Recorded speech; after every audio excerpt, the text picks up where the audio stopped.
This portion is brought to you by Mercury Drug, nakasisiguro gamot ay laging bago.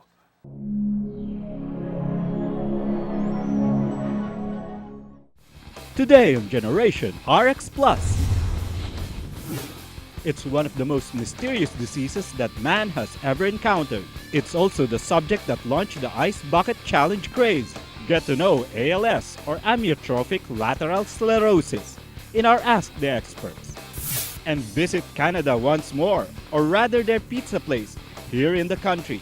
Overwhelm your taste buds again with this pride of Canada, Steve's Done Pizza. All these and more on Generation RX Plus.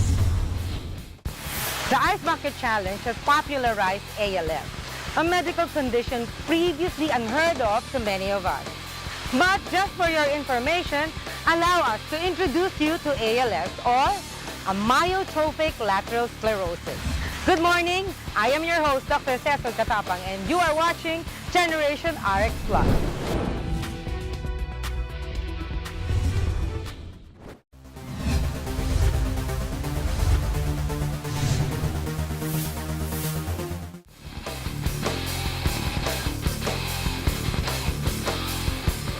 Well, ALS or Amyotrophic Lateral Sclerosis, it is one of the forms of neurodegenerative diseases, meaning to say it is a progressive disorder, neurological disorder, that makes an individual weaker over time.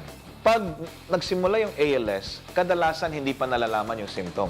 Pag lumabas na yung symptom, most likely meron na tayong findings, no? Clinical findings. So ang usual clinical findings ng ALS is yung sinasabi natin, it involves both yung sa neurological language, no?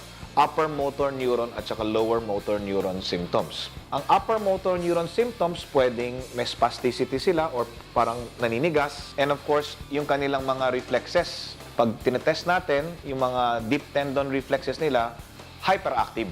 Ang lower motor neuron signs naman ng ALS will be, number 1, muscle wasting. Atrophy, lumiliit ang kalamnan. Panghihina, laging pagod. Pero generally, yung classical ALS, may symptoms ng both upper motor neuron at saka lower motor neuron. Kasi yung mga nerves na nagsusupply ng electrical activity sa muscles ay napuputol. Pwede silang maging bedridden, totally dependent sa care ng individuals.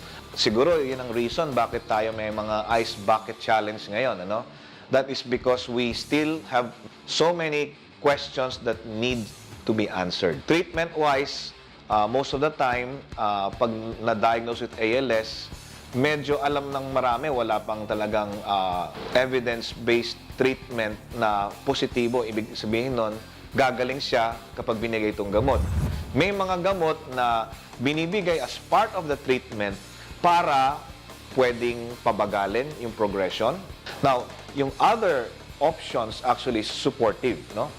Let's say, for example, may spasticity, may weakness, importante dyan, physical therapy. Sa ngayon, wala pa tayong talagang cure para sa sakit na ito. Isa sa mga pwedeng makatulong is early diagnosis.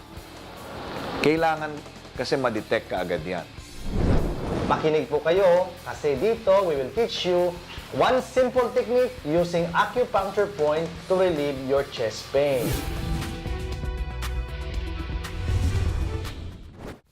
After today's show, you probably know more about ALS or Amyotrophic Lateral Sclerosis than the Ice Bucket Challenge.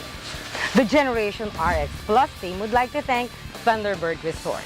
I would personally like to thank Metathion for my whitening care, Evening Primrose Oil with Fish Oil, my midlife partner, Color Collection Cosmetics by Tupperware brand for my makeup, Make Me Blush for my hair and nail care, Move Young, Look Young, and Feel Young, discover a new youth with High C by Fine Japan. Again, we here at Generation RX remind you to live well so you can play well.